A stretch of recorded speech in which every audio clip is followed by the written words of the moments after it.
Hello friends, welcome to another episode of my talks about sleep again. This time we're going to talk briefly about sleep and cardiovascular disease.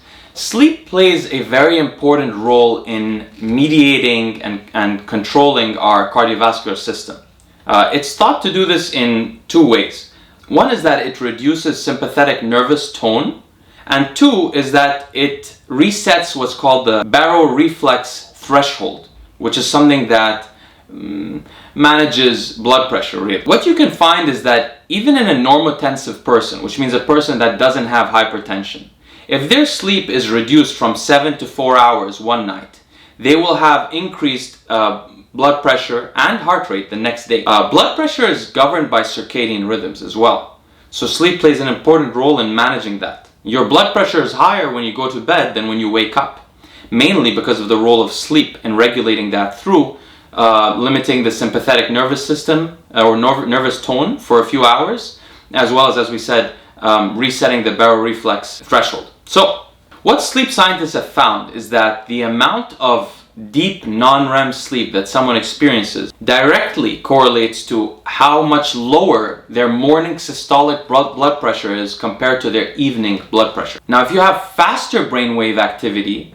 during your time for deep sleep, which means you're not experiencing delta wave activity, which you should be, which is the slowest electrical wave activity in the brain during sleep, what you'll find is that people's blood pressure will be higher the next day.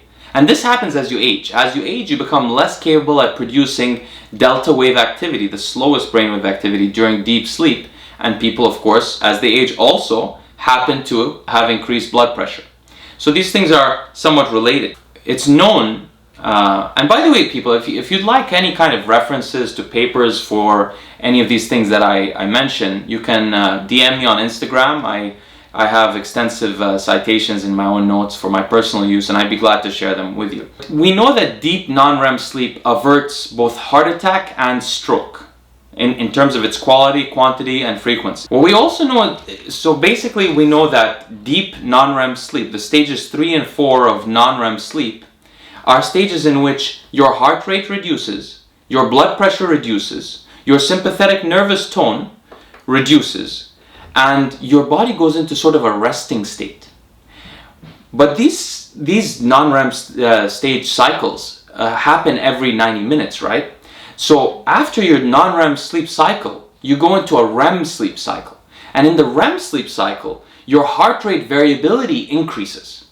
So what happens is you experience, because your brain is in an active state, even though your body is limp.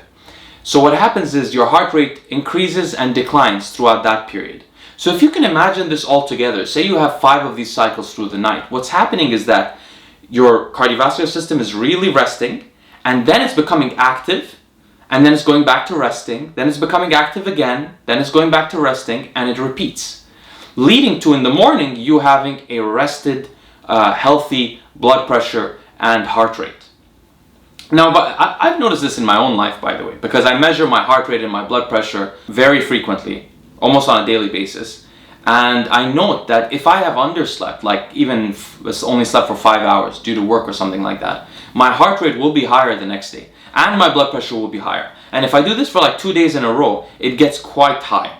It's really quite significant. And any of you can measure the same thing in yourselves. There's an interesting study in which sleep scientists measured coronary calcium scores, 5-year period, in people that were sleeping 5 hours or less. And what they found is that those who sleep 5 hours or less compared to those who sleep 7 hours or more had 2 to 3 times the calcium buildup in their coronary arteries. And that's something you really want to be concerned about. Which is interesting also because the calcium buildup usually lags quite a bit from when the plaque and the inflammation builds up in the arteries. So it's quite significant. Finally, basically what happens when you're chronically underslept is that, or according to sleep scientists, what they think happens is that the sympathovagal balance, the vagal nerve is a nerve that connects your brain to your gut and to your cardiovascular system and other things. And the sympathetic nervous system is the system that includes generating cortisol and adrenaline in response to stressors in your life. There becomes an imbalance in the sympathovagal network. that causes basically people to have more sympathetic nervous tone during the day. And over time, this causes more inflammation and cardiovascular risks.